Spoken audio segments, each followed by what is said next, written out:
Today we're working on a 2018 Mercedes GLA 250.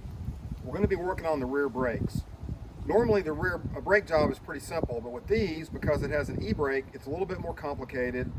There's a way you can retract the piston electronically, but we don't have the right tool for that. This car, being a 2018, apparently doesn't have that capability built into the computer like some of the earlier cars do. So what we're going to do is we're going to do a brake job, and we're going to show you how to mechanically retract that piston safely so nothing gets damaged. So the first thing, like I said, normal brake job, there's two 13mm bolts that have to be released to take the carrier loose, which Austin's doing. So we're going to take the carrier off, and then we'll get to the part about removing the e-brake motor. So we've got the caliper bolts loose, and Austin's going to take the caliper off now, and then we'll show you what to do after that to release the e-brake. So what we're looking at right here on the back of the caliper is the e-brake electric motor.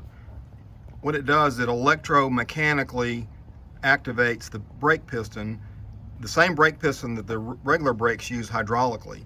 We're going to take this motor off now with the T30 Torx, and we'll show you what to do after that.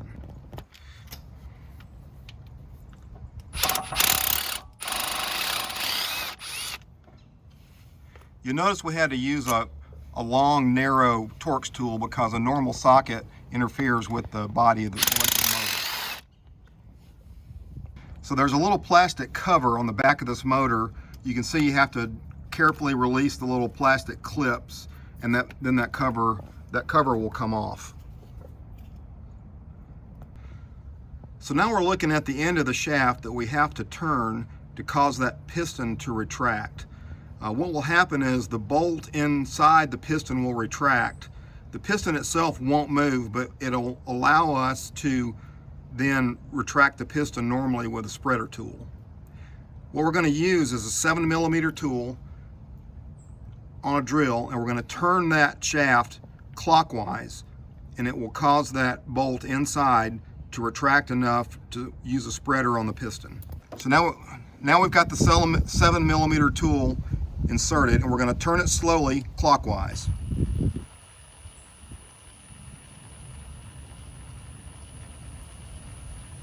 And you may or may not be able to push the piston in with your hand. We may have to use a spreader tool on it. You notice that it stopped, so now we know that piston is retracted. So now we've got the spreader tool inserted in the caliper, and we're going to start turning it, and we're going to retract that piston back all the way.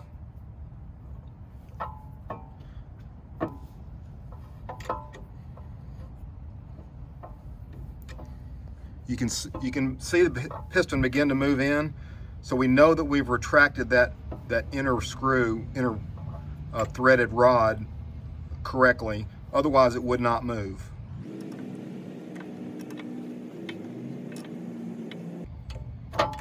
So now the piston's retracted. We'll continue with the brake job as normal, and we'll come back and show you how to do the rest of it. So now we're going to go ahead and put the electric e-brake motor back onto the caliper.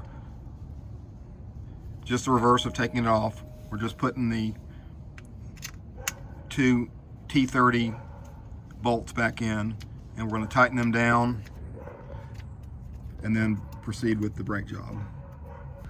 Okay, now we're tightening up the T30 bolts back into the caliper to attach the e-brake motor.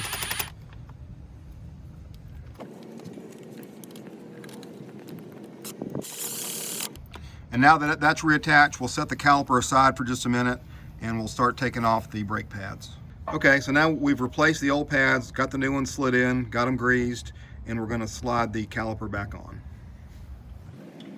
Now we're putting the caliper back on. We'll put the two 13mm bolts back in, top and bottom, tighten them down.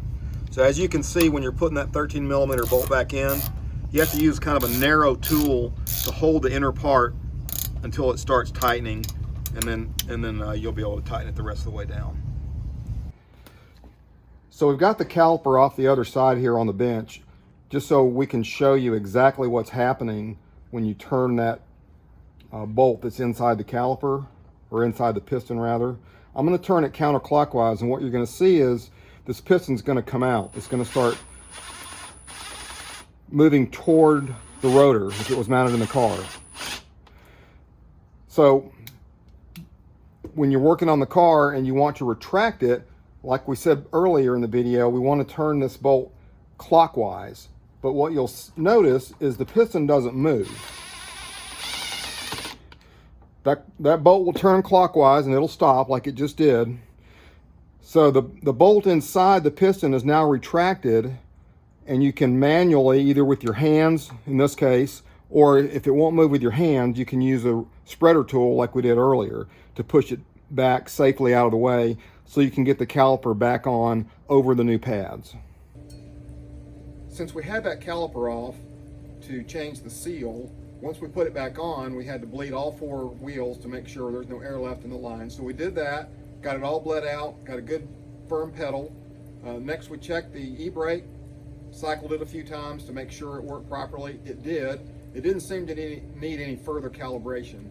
And then of course we test drove it thoroughly, checked it, made sure that all the brakes were working properly. Everything seems to be in good order, so I'm happy with it now. I will say, all this is just informational only. Obviously, working on your brake system, it's critical. It's a critical safety item on your car.